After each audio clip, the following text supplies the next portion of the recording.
in QCEWS, my focus really is on trying to get what we call the social connections table. So trying to draw people and energy together to work on two major things that I'm concerned about. One is building neighborhood connectedness, also how that might work in the community, but also building a collaboration, an organizational approach to some of the bigger issues, the complex issues. As I said, the idea of doing programmatic kinds of things doesn't necessarily touch people directly. But by golly, where they live, if they've got a good relationship with their neighbors, that does touch people in a personal way. So that is one of the things that I really value. The other thing is that because it's so complex, a single kind of approach, I mean, it's very successful in some places, in some ways, but to be really comprehensive, you need the community players to work together on some things. It doesn't mean they have to change their agendas, it doesn't mean they have to change what they're working on, but just try and align ourselves into some kind of thing that we believe is going to be a common good. And in this case, what I'm promoting is more social connectedness.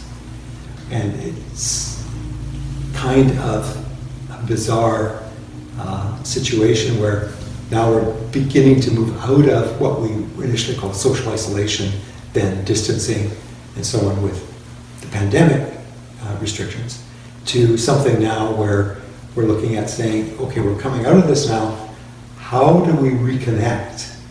So that's a really interesting set of issues that are going to happen and to be able to observe. At this point, I really would love to speak to people about what their experiences are in doing this. How important is the social connectedness to them? I'm sure there's some things that are common among a lot of people. My concern is that probably we're not, number one, well-resourced as a community to deal with some of the issues that are going to spill out as we open up. Because there's lots of issues that have been hidden, stashed away as we go through the pandemic, because people have been so hunkered down. Now we are going to unhunker down. And to do that, we have to let go and do some review of our experience, I think. So that's going to be an interesting story to hear.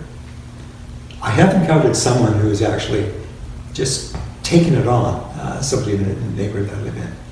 And she just went out and started talking to neighbors. I mean, she'd meet them as they were coming in out of their car, and she'd chat with them, saying, "Come on over for tea. Love to meet you guys, know you a bit better."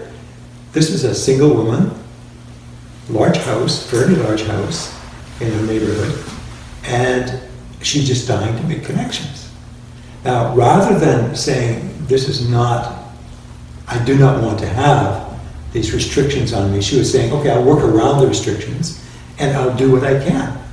And in fact, the last time I spoke to her, she said, well, she had no need for more friends because she now has 5 or half a dozen groups of people, like these are families or whatever, that would come over and have tea that she gets invited to.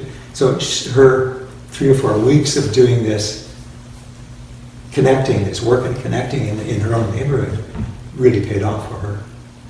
It also raises some questions for me because in her situation, she's alone, but she also would like to be less alone. She would like to share her house with somebody. But I'm thinking, like, do you know what you're really risking here if you're asking somebody who's a stranger into your house? So there's a lot of different sides to how we're going to manage to reconnect. Even if it's just a pandemic, that's enough of an issue.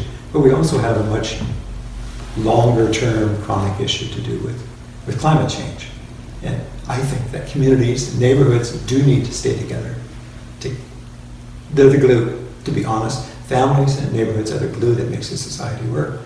The agencies and the programs that we try and sponsor, the governments that we elect, are really there to serve us. I mean, that's my view. And we're the center. We're the center of all the things that are important.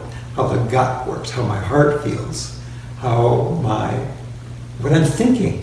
Can I think with compassion? Can I treat people with compassion? So, a long story, but that's my connection to why I've been drawn in this area.